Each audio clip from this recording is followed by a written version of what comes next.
Welcome to One of a Kind podcast. Slay that stage, your backstage pass to the minds of world champions of public speaking.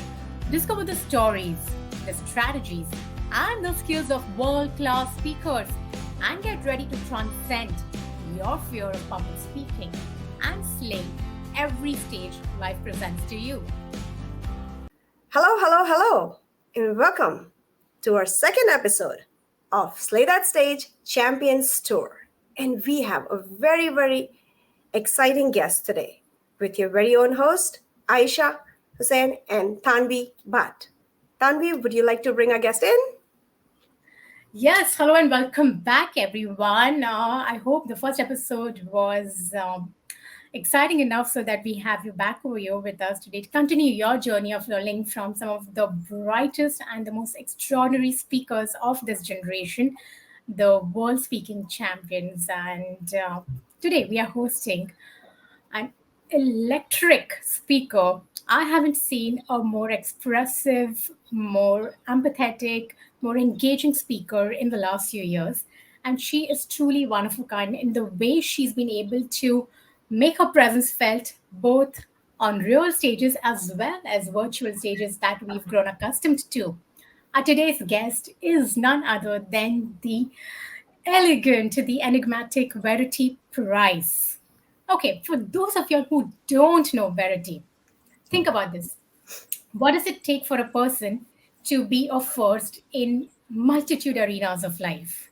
Way back in 2005, Verity started her journey as a musician and who was crazy enough, get this, was crazy enough to sell over 2,000 copies of her record before even recording it. Can you imagine that? She didn't have a product yet. Here we are, selling it out to people.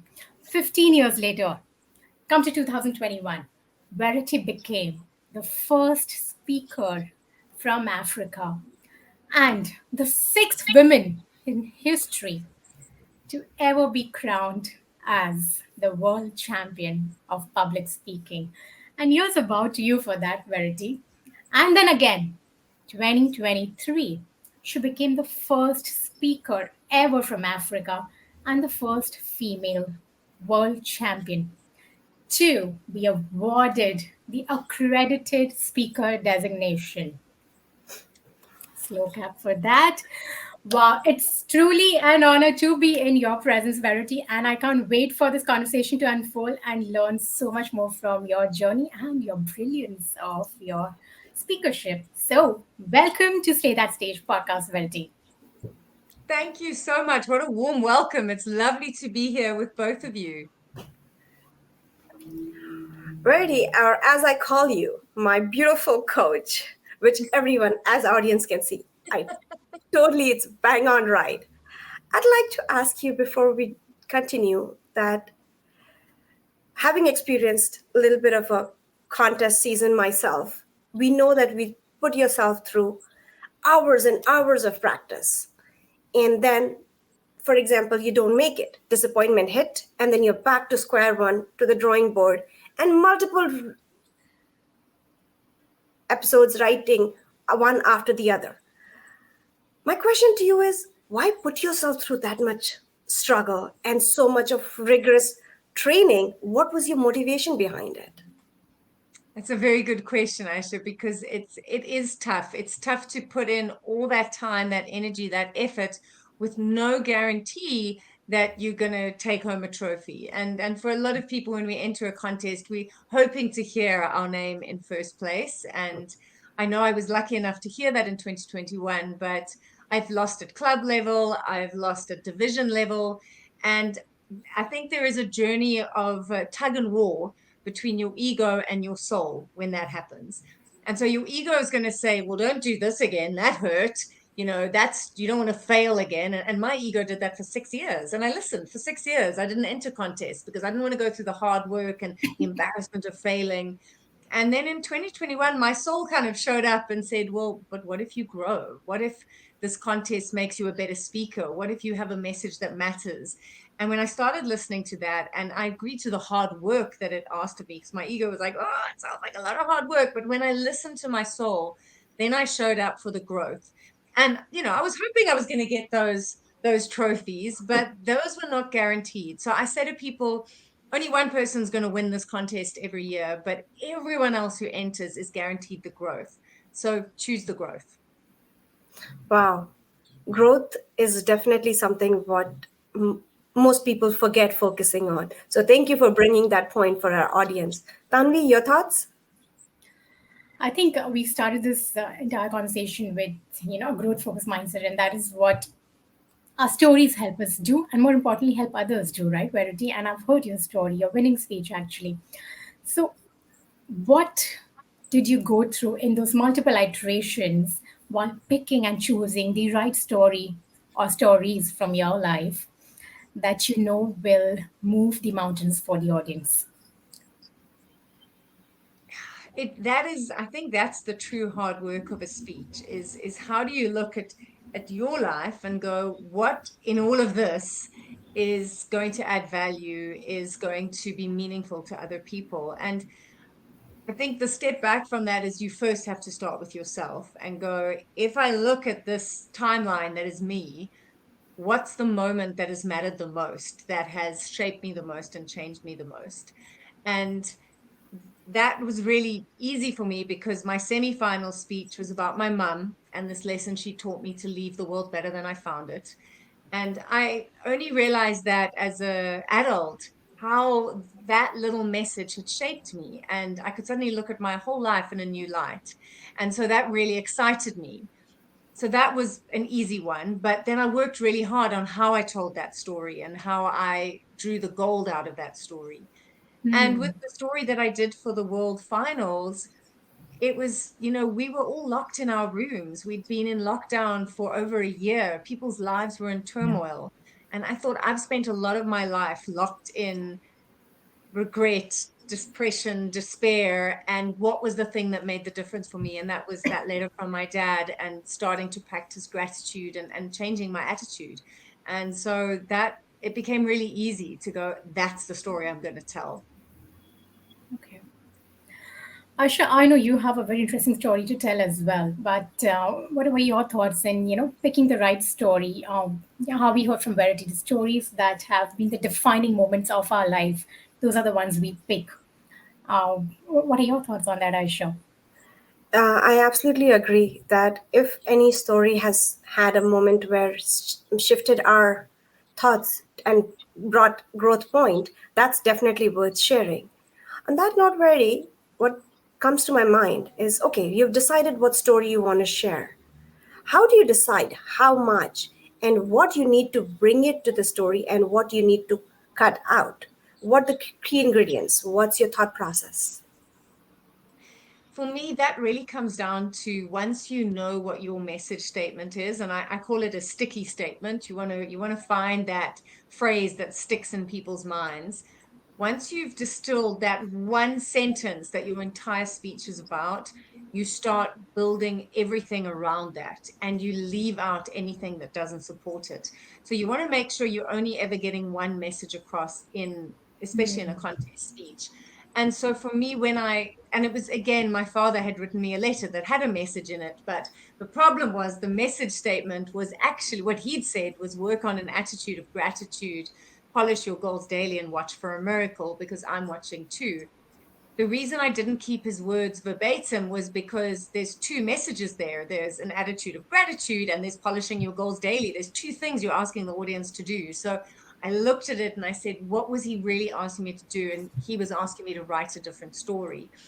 And then I could look at the story of my life and go, what are the key moments that show where I wasn't writing a different story and how can I show where I did? And that helped me to edit because I was talking about a 20-year timeline and I had to boil it down to 7 minutes with not too much for the audience to think about. So having me stuck in a spare bedroom, depressed, eating ice cream, they could see that. They could see, oh, she's miserable, she's single. It was very simple. So I really just stuck to those key things. I didn't bring in aspects about my career, aspects about travel. There were so many other things that went with that story. But I was like, what's going to be the easiest way for the audience to digest this and to see the message in action? Wow, that is so I can relate to that when you say that find that one sticky phrase that you want to take, one action that you want your audience to take, especially when you only have 5 to 7 minutes. Uh, Tanvi, what goes through your head when you work on your speeches? I learned this the hard way. When I was a newbie speaker, at a very young age, I got into speaking at the age of 24, 25. I obviously didn't know better. And I had made it all about me because I was up on the stage and I was the expert, and people were there to listen to me. And then, obviously, as naturally it would happen, was I failed miserably. And that's when I realized that, oh my God, it's not about me. It's about the audience. It's about what message or what channel I become for them to hear the things that they need the most at that point of time. And of course, that didn't come overnight. It came with life lessons, failures, and a lot of wisdom that was integrated from those journeys of failing again and again and again as a speaker, that you are driven to make impact, right? As a speaker, we all want to make impacts, right, Verity? And I'm sure that is the reason you also became a speaker. And that actually, makes me ask you this next question, that uh, at least for champions, okay, this is what I'm sure you'll also look at your life as, BC and PC, like before championship and after championship, right? So Yeah. please tell us a little bit about your journey as a speaker, what it was like before, the championship happened for you, and how your life and your journey or the business of speaking evolved thereafter. So I was an accidental professional speaker. It wasn't my plan. I was trying to become a professional singer. So I was trying to crack the music industry. And as you said in my bio, I asked people to buy an album I hadn't recorded because that was how I wanted to raise the funds back in 2005. And no one had done that before. And I didn't realize when I was doing it that this idea of crowdfunding was just starting to take off. And I was one of the world's first online crowdfunders. So I released an album, and suddenly I was being asked to speak at conferences about how I'd released it, how I'd raised the money. And I would say, "Oh, can I bring my band?" And they'd say, "No, just just teach us how to think and how to do things differently." And so I got drawn into this world of speaking about innovation, about strategy, about how we change our thinking to change our results. And it was very unexpected because I was trying to be a singer, and I had to realize again it was an ego and a soul journey. My ego thought I was meant to be a world famous singer, and my soul was like, no, you're meant to help people change their lives through your stories. And when I listened to that, that's when my speaking and facilitation career took off. And through that and through my journey with depression, I worked on a second speech around leading with optimism, which centers around my dad's letter. And so I've been telling that story for 10 years, versions of it.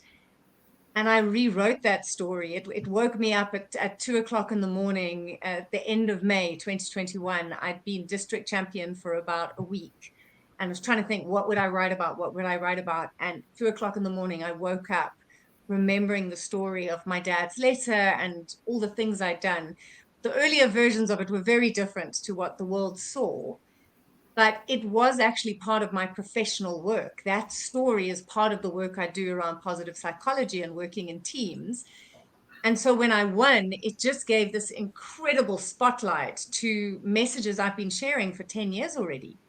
And it opened the world to me, which to try and get those platforms and the ability to meet beautiful people like yourselves all around the world, that the title opens those opportunities. And I'm so grateful because in coming up for 2.5 years, nearly it'll be 3 years next August, or yeah, 2 years that I've been world champion, it just changes your life because it makes it easier for someone to decide to work with you or interview you. And that is an absolute gift for a speaker, to have more places where your message is wanted. Wow. How have you grown as a speaker is what I would really also like to understand, like before championship and after championship.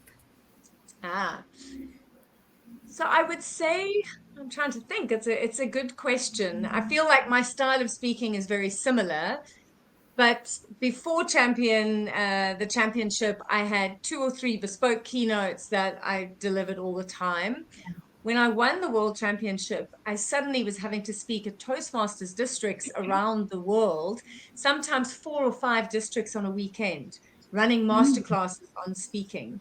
And well, I certainly didn't have time to prepare what I was going to do to time. So I would be at one district, they said, we want 20 minutes. The next district, 45 minutes. We'd like 35 minutes with Q&A. We want an hour with 15 minutes Q&A. And I had the same content.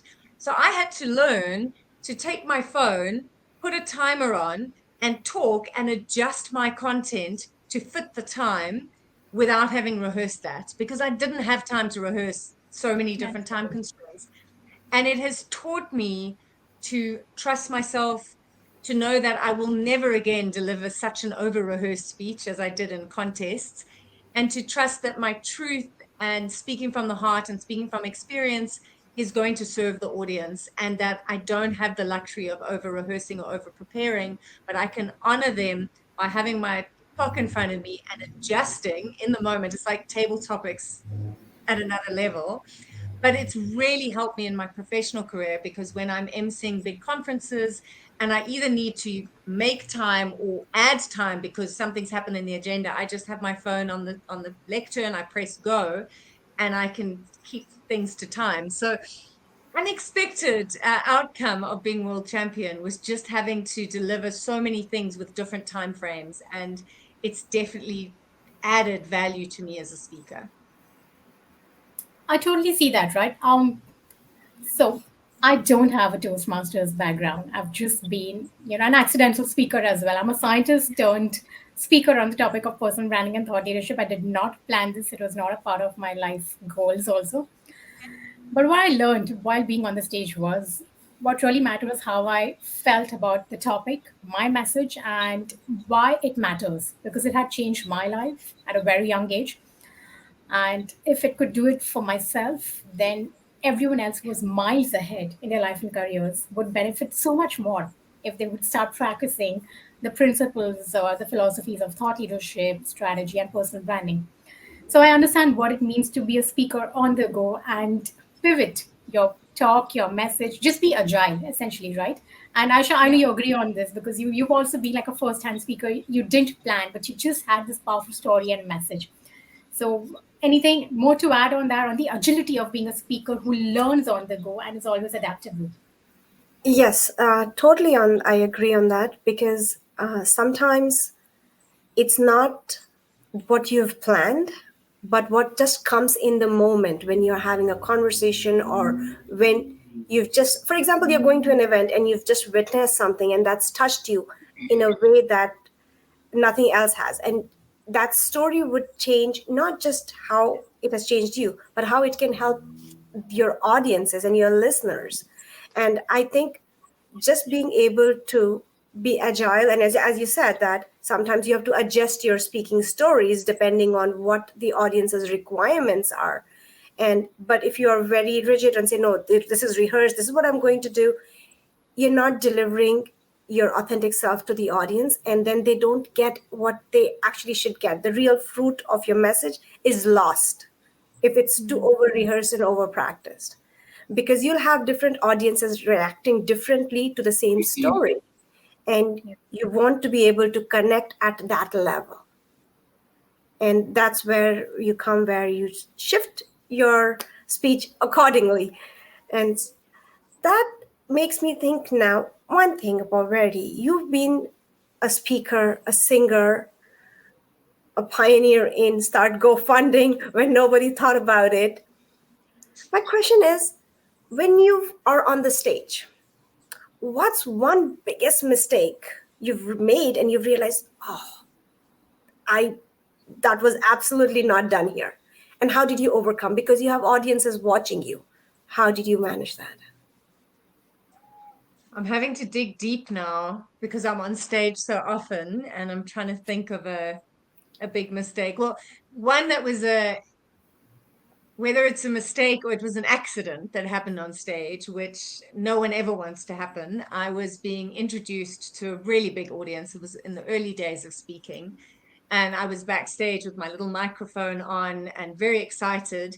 and it was about 700 people, and the MC had them going and they were clapping, and I came running up the stairs so excited, like, oh, I'm getting to speak to these people. And I got to the last step and I tripped and I sprawled face first in front of 700 people, and you could just hear the whole audience, like they just sucked the oxygen out the room, and I was face first, like staring at the stage. And in that moment, I'd had a lot of training with a vocal coach years earlier, and he used to make things go wrong. He was like, you have got to get comfortable with things going wrong. And he would turn up the music, down the music, knock over the microphone, and he would just like, keep going, don't stop. And I was like, and so there I was 5, 6 years later after that training, flat on my face in front of an audience, and I was fine. I mean, I was winded, but I was fine. And I stood up and I dusted myself off, and I looked at these horrified people and I said, well, folks, I can only go up from here. They laughed, I laughed. And the lesson I learned in that moment was, if as a speaker, you are okay with things not being okay, everything will be okay.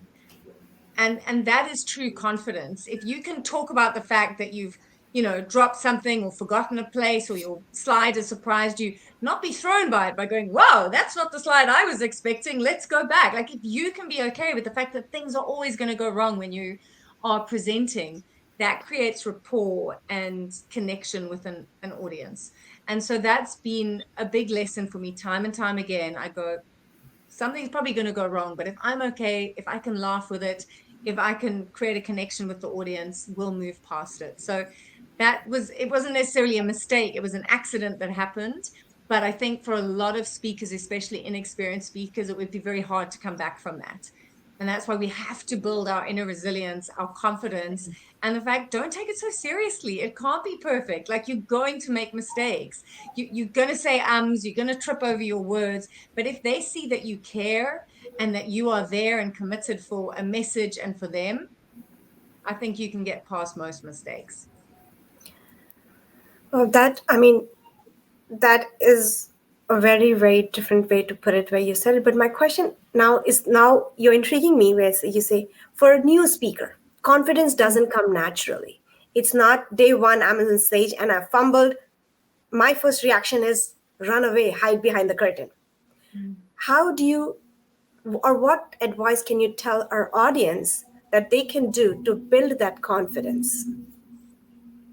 Two things. One, join a Toastmasters club, because that's where you build that confidence in front of people.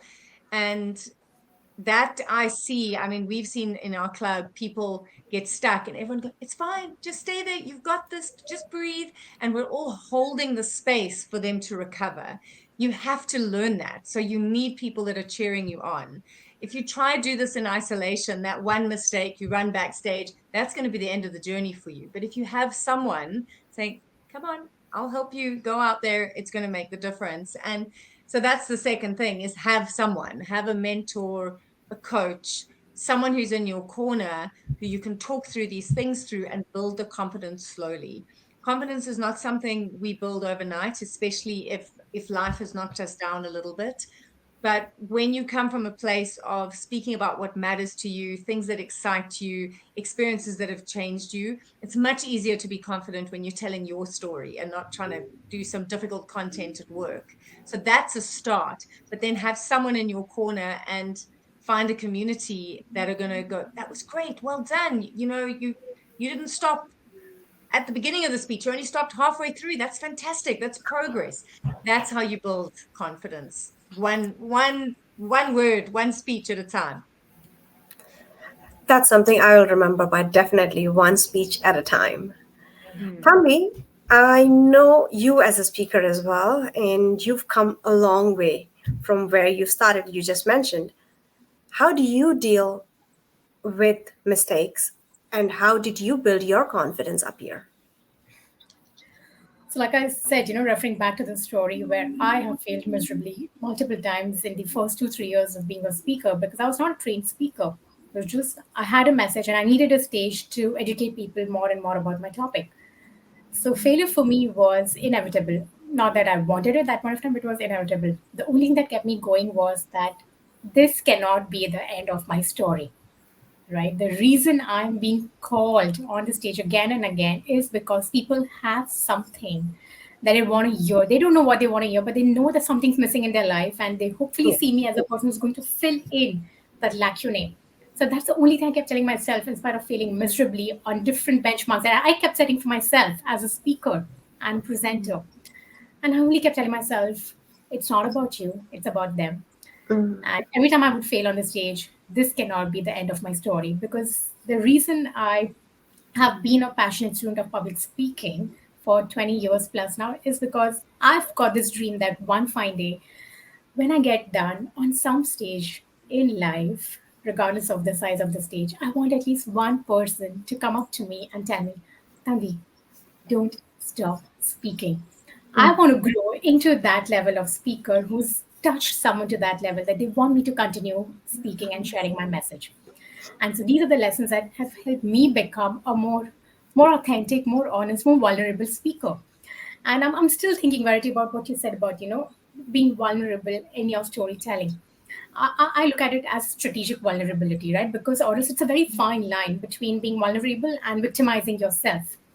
Yeah. And it's a mindset, correct? So I would love to hear your thoughts on how you toe the line between being strategically vulnerable and not victimizing yourself.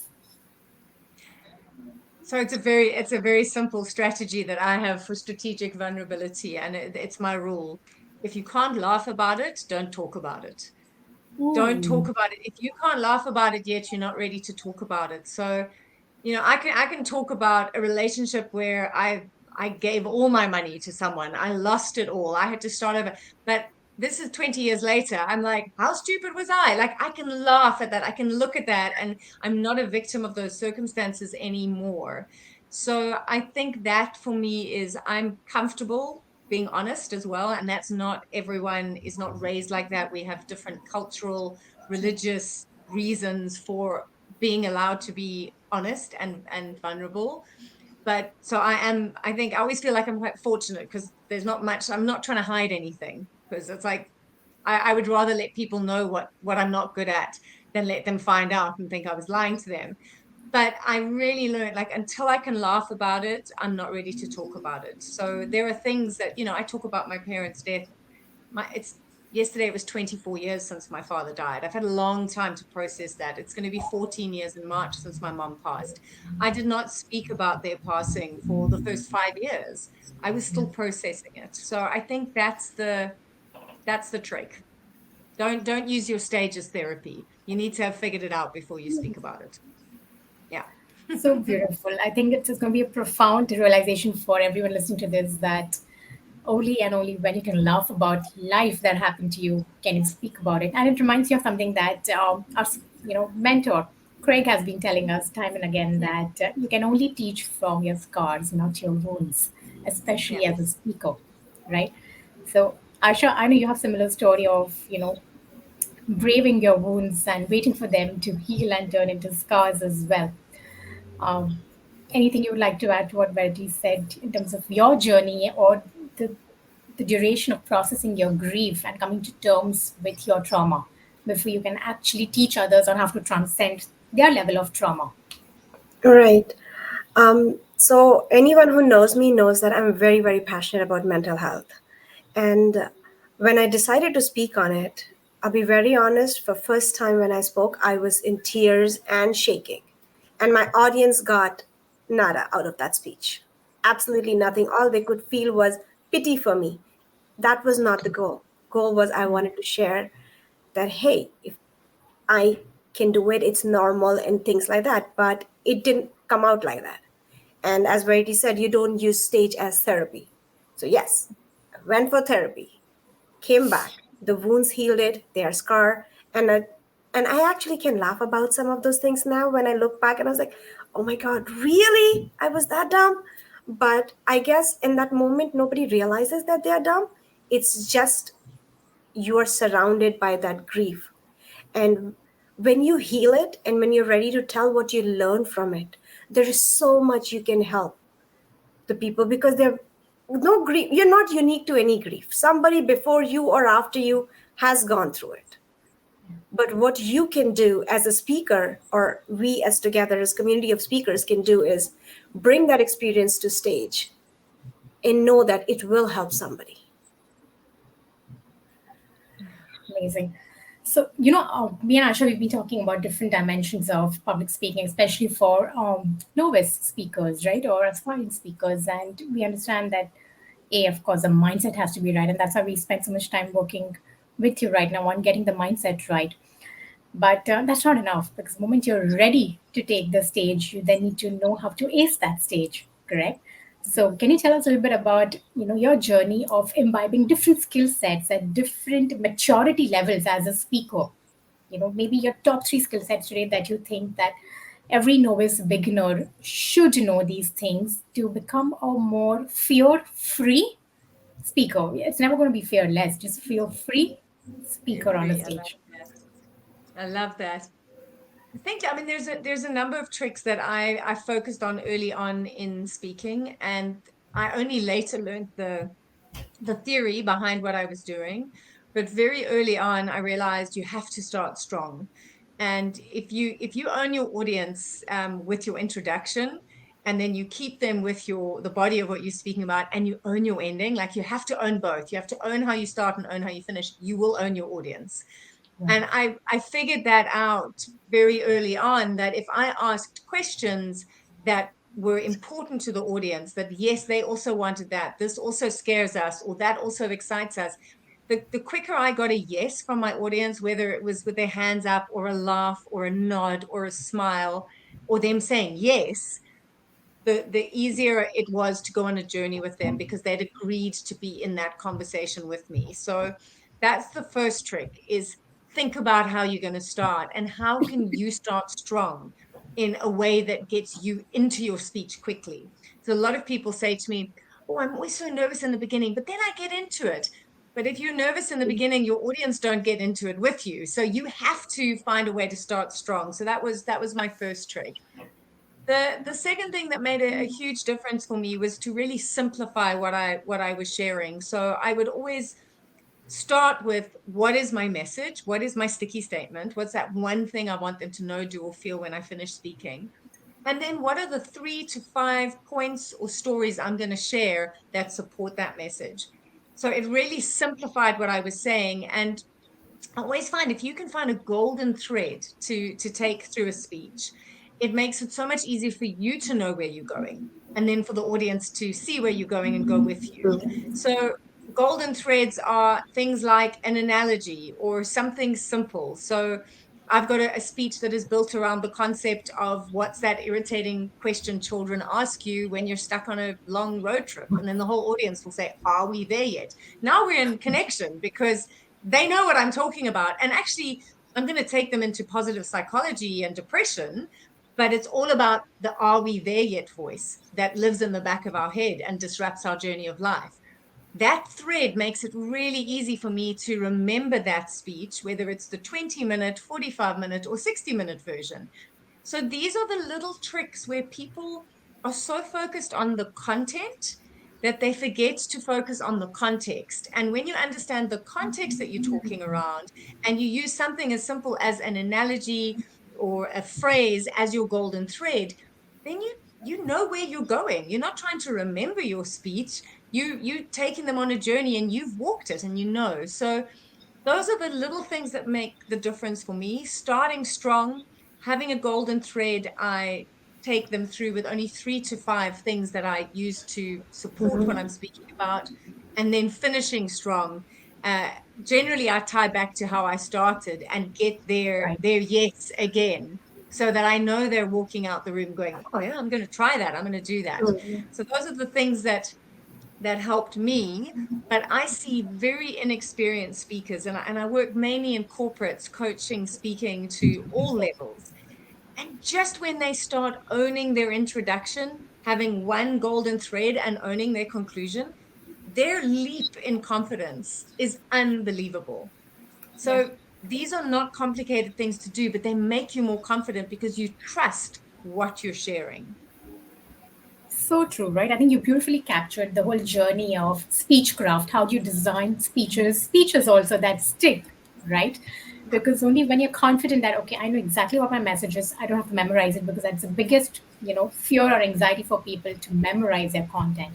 But if the Yeah. context is in place, it's just about telling the story, maybe choosing different words, but it's authentic. Yeah. Tell me a little bit about voice craft, right? Because I think when it comes to delivery, and I saw your delivery, it was flawless. The tone, the pauses, the volume, and speed variations, everything was flawless. And I know what effort goes into it, because I've struggled with it myself over years. So, any tips or tricks for novice speakers to start their journey of mastering all these various intonations, pauses, speed, volume variations when it comes to delivery? Any three things that they can start implementing today to see a major shift in their confidence? Okay. So this is always when it gets difficult, because this is the point that speaking can very quickly become amateur dramatics. And we put so much focus on, I need to do something with my voice, I have to do something with my body, that we suddenly start not speaking like a real person.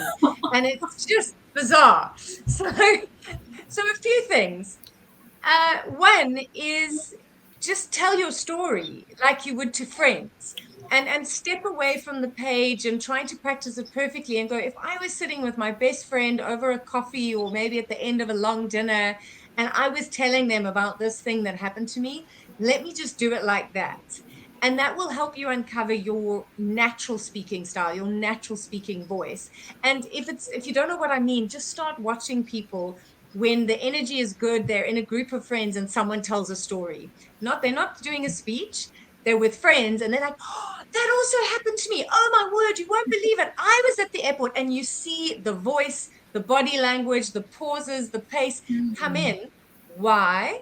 Because they are reliving their story. They are not retelling it. Mhm. They're back in the moment. And then all those natural things happen with your voice. If that's still difficult to do, the other trick I suggest is practice your speech as if you were doing it to a 4-year-old as a bedtime story, and go really big. And then I got there, and you won't believe what I saw.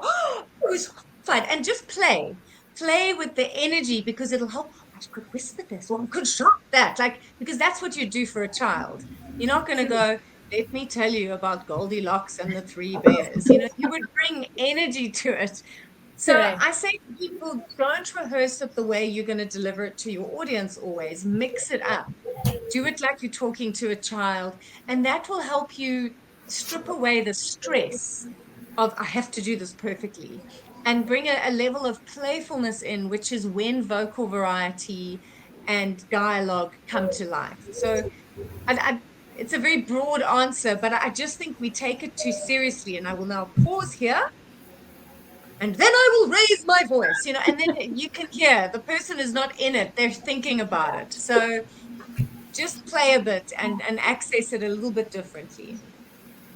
Wow, such powerful insights, right? I'll tell you why this is so exciting for me also, because my brand of speaking has been very inspirational, right? Mm, And storytelling is very new to me as well. So I'm learning a lot from you. And I think these three things that you said: tell the story as if you're telling it to a group of friends in your most authentic voice, bring in playfulness as if a 4-year-old is also listening to it, so you're connecting at an energetic level, and of course, relive the story.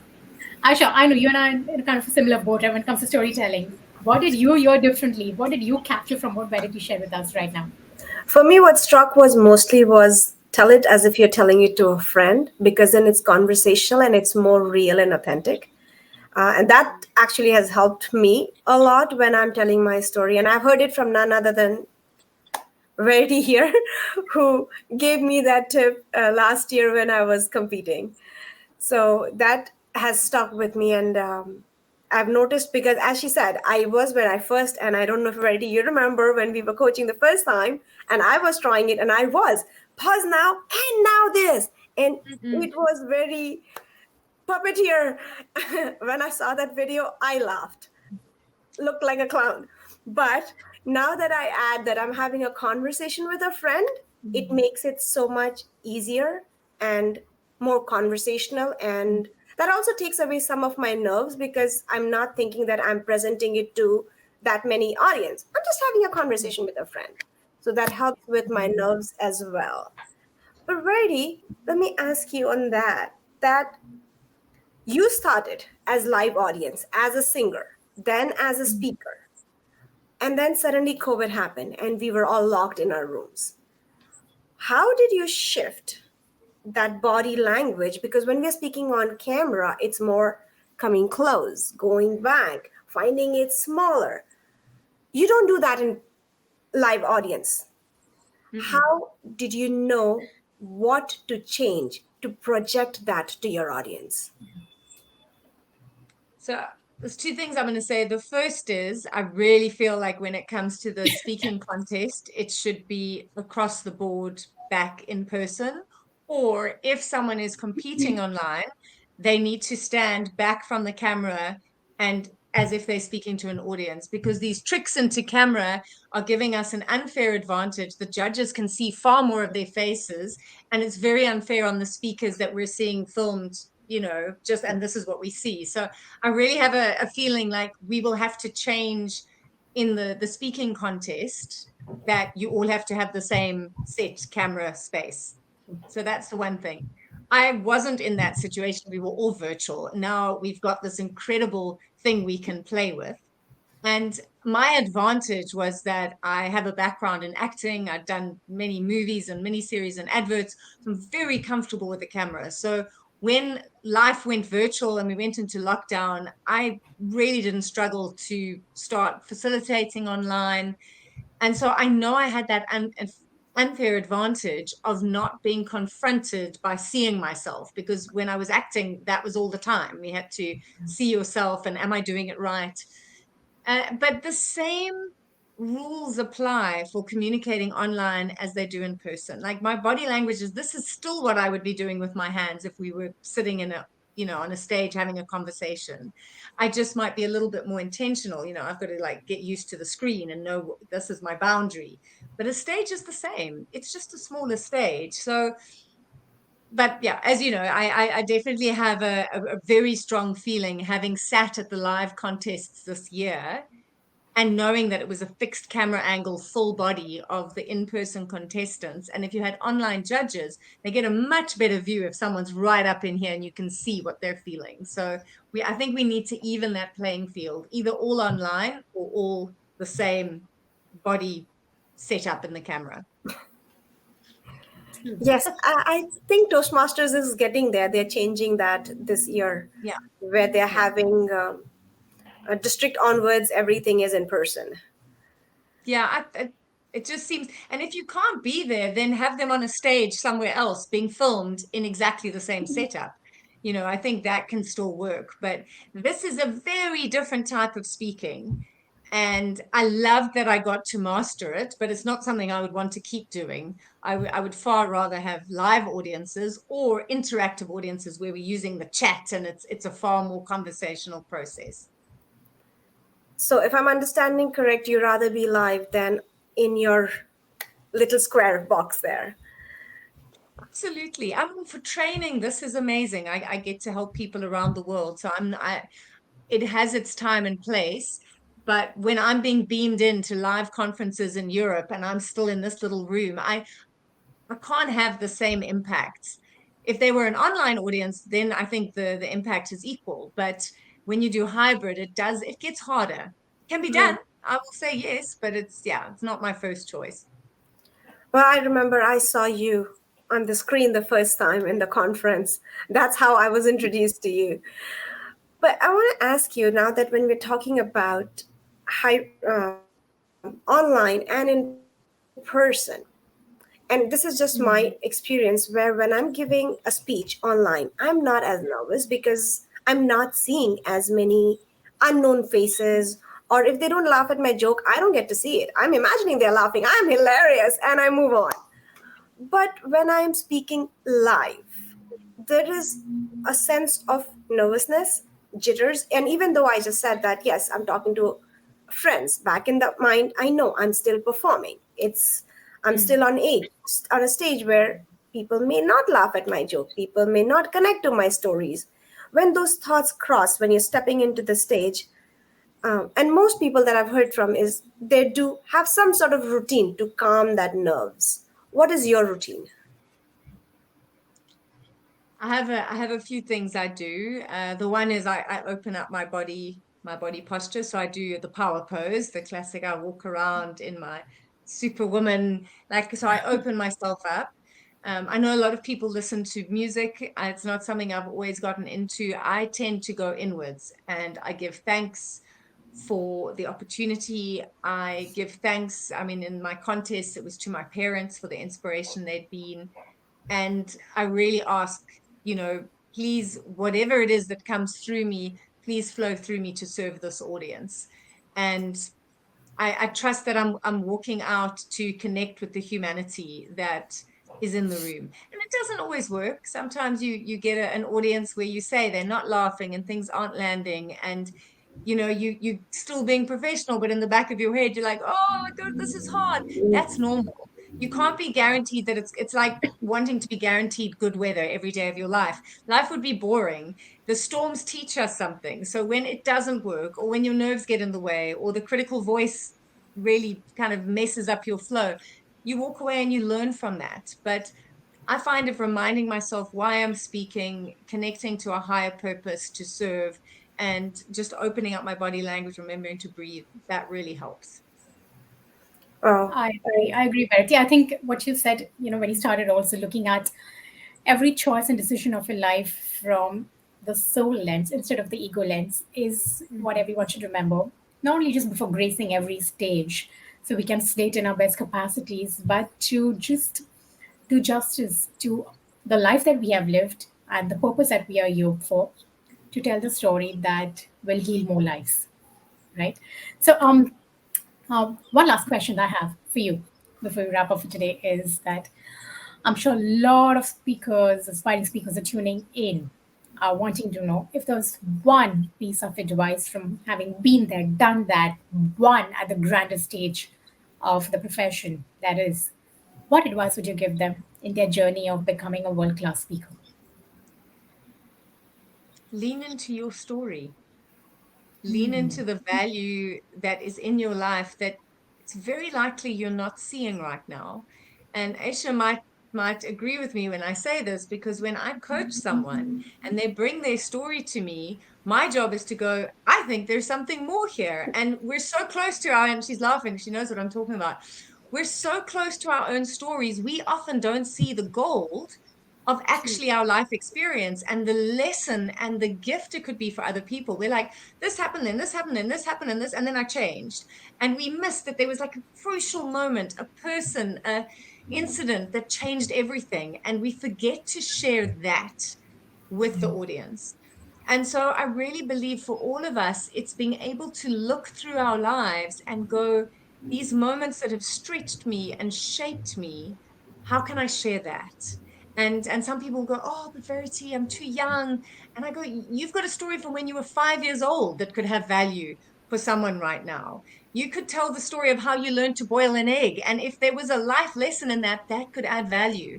So it's not about having this astounding life story and you only matter if you've, battled an illness or the death of a lost, a loved one. It's going, what is the thing I've done that, and it needs to have stretched or shaped you in some way, but it could be quite a small thing. And can I find a lesson in that and a gift? So don't undervalue the gift of you, and that you have the right to dig into that and share that with the world. Beautiful. Thank you so much for ending this conversation with that. Aisha, any closing thoughts or ready to share right now? yes, we actually have a question for Verity from our last guest, Craig Ah, Valentine, which I'm going to present. And Verity, you stage would be yours. I'm sharing the file right now.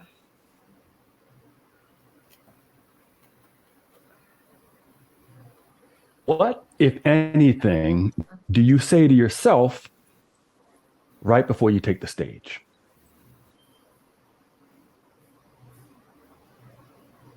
the one thing I say before I take to the stage.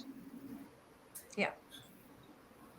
I think for me, it's make sure that this presentation is a gift for your audience. Give them a gift worth taking home. And then I Wow. trust that I've done the work Well, that that will make it a gift for them.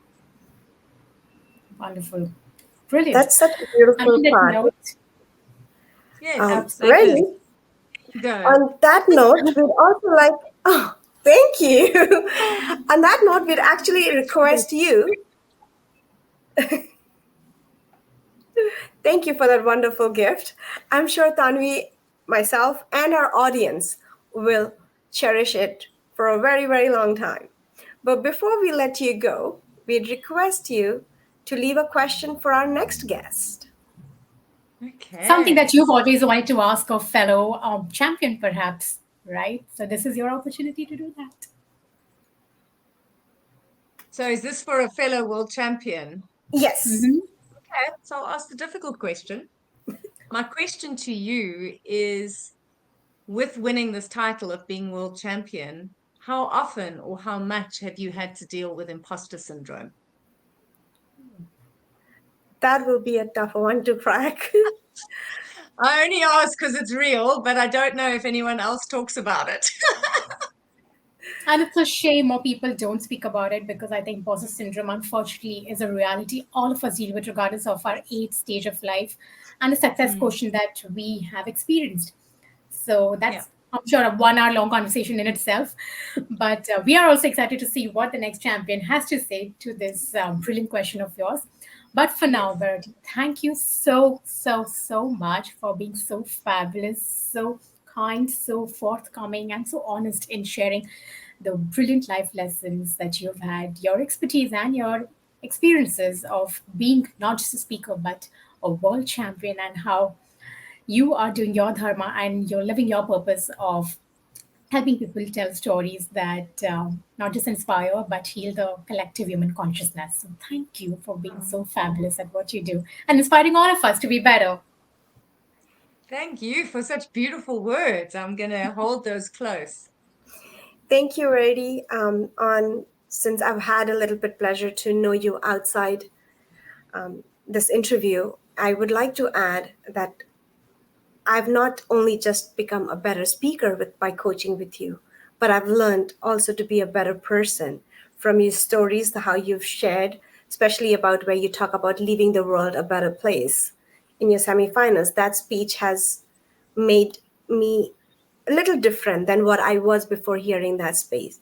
Because now when I go, I do think every time when I'm leaving a room, have I left it better or have I left it worse? That question is always in the back of my mind. So thank you for not just helping us be a better person and a better speaker. Thank you so Wow. much. Thank you. Gosh, you ladies, I can't wait to see all these episodes. This is amazing. Thank you. Thank you so much. So, all right. So that was a wrap for today's episode with none other than Verity Price. And if this has been the beginning of a journey of empowering you as our great audience who tunes in every time to learn the art and craft of slaying every stage that we set our foot on. Imagine what's going to be awaiting you down this beautiful rabbit hole of public speaking. And I and Aisha are more than excited and thrilled to continue our journey of hosting extraordinary human beings and, of course, speakers next on this podcast to bring a little bit of their magic to each one of you. So until next time, thank you so much for joining us today and can't wait to see you next time with another guest. Ciao. Bye.